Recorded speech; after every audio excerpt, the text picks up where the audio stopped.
Hey, welcome to day 5 of the Boat and RV 100 series. I'm Joe Downs with Storage Moguls, and today I'm showing you how local governments and homeowners associations are inadvertently building your waiting list for you, and why the regulatory trend is one directional and accelerating.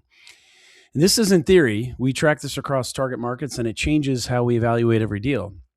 And if you want the full market selection framework with AI powered tools, you should head over to storagemoguls.ai. It's our free community with GPT tools, multimodal learning, and content across every storage vertical and niche.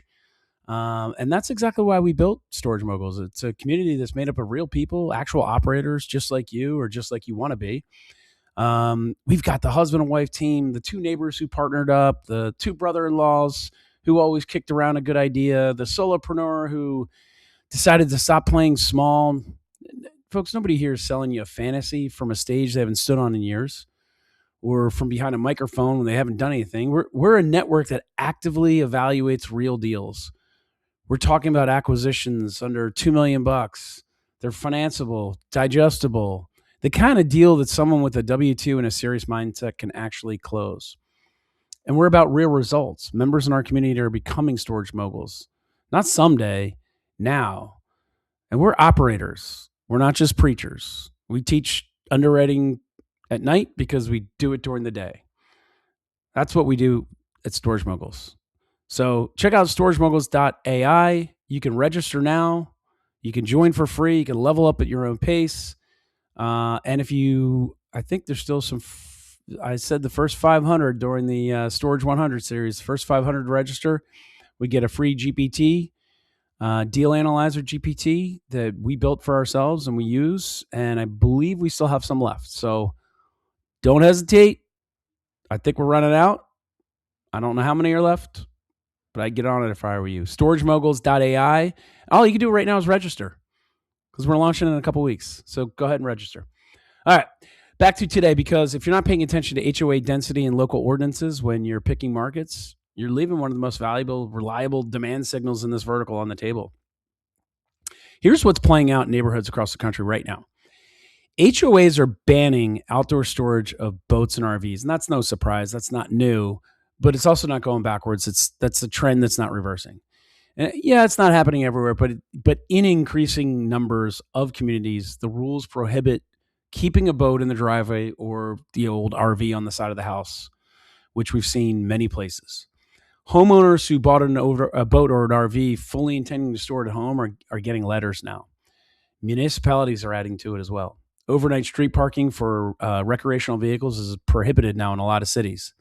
Newer subdivisions have zoning codes that restrict outdoor storage by default. The regulatory environment is tightening, not loosening. My line on this from the source material is exactly right. Even if you want to store it at your house, they're moving against you.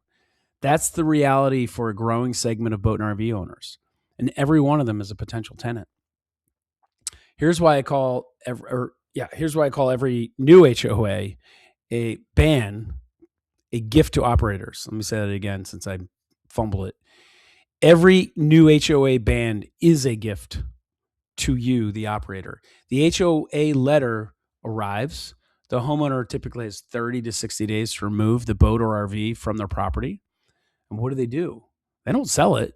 They love it. Selling the boat because of a neighborhood rule is not how this plays out. They find storage. They call the nearest facility. In most markets, that facility has a waiting list. So they add their name to it. They pay a deposit and they wait, and they get fined in the process by their HOA. And when a space opens up, they move in and they stay, because moving a 35-foot RV to a different facility is kind of a hassle. Switching costs are high. You're learning a new facility. It's a pain in the neck. That's forced demand. And forced demand is the most reliable kind. These tenants aren't comparison shopping on price necessarily. They're not necessarily thinking about switching either. They have no other legal option for storing their vehicle. That's the occupancy floor that you're going to build on.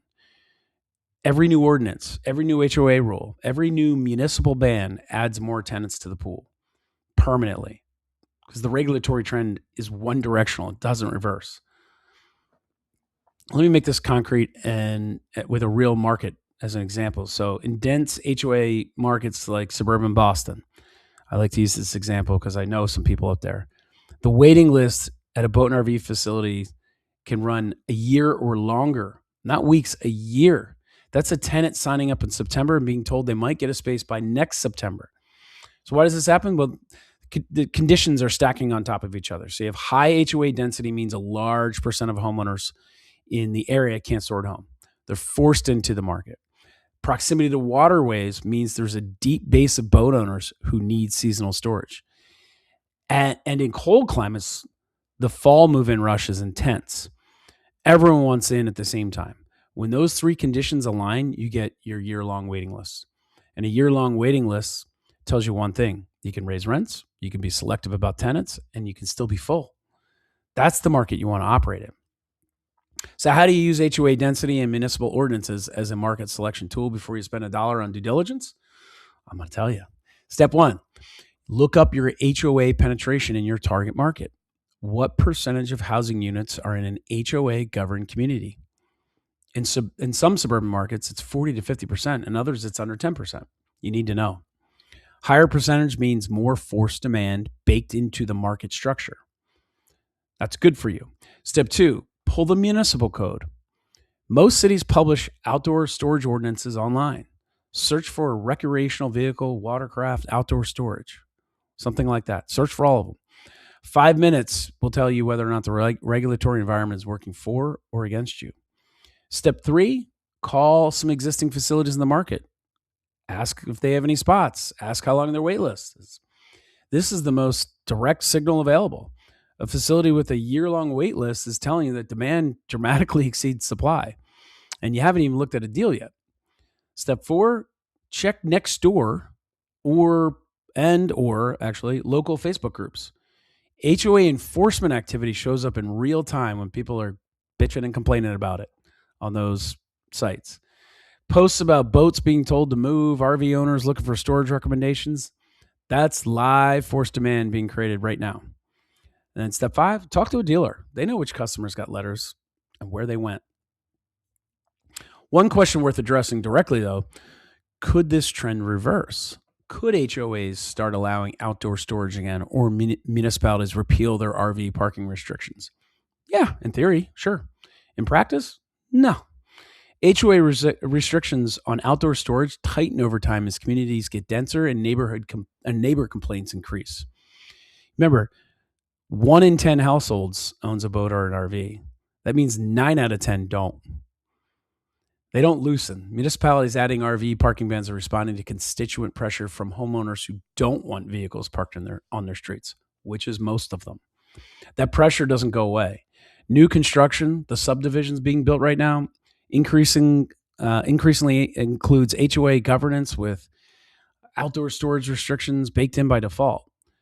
The new housing supply is creating new forced demand automatically. And here's the part that makes this particularly durable. There's no organized opposition, right? No one's running for city council or the HOA board to repeal RV parking ordinances. No HOA insurgency is fighting to allow boats and driveways. It's the opposite. These rules pass quietly and stay permanently. Every year, the regulatory environment gets a little more restrictive. And every year, a few more boat and RV owners need commercial storage. That's the demand pipeline you're investing into. Let's connect this to your underwriting, because HOA density isn't just a qualitative market factor. It changes your occupancy assumptions and your pricing power in ways that affect your valuation. In a low HOA density market with no municipal storage bans, your tenants have alternatives. They can store at home. Your occupancy ceiling is lower and your ability to push rates is limited because you're competing against a free option. In a high HOA density market with active enforcement, a significant portion of your demand is forced. Those tenants have no home storage option. It's not allowed. Your stabilized occupancy ceiling goes up. 92 to 95% or better is realistic now. And your pricing power is stronger because you're not competing against the driveway. In the best markets, with a dense HOA coverage, waterway proximity, active enforcement, you can realistically underwrite a waiting list. That's maximum pricing power. You're not discounting to fill spaces. You're managing who gets in. This is quantifiable input in your pro forma. The regulatory environment in your target market is worth spending an hour on before you even look at a deal. All right, here's the frame I want you to leave today's episode with. HOAs and municipalities aren't your competition. They're your demand generation engine. Every letter they send to a homeowner with a boat in the driveway is a lead for your facility. Every new ordinance is a permanent addition to your demand pipeline. You didn't build that pipeline. You don't have to maintain it.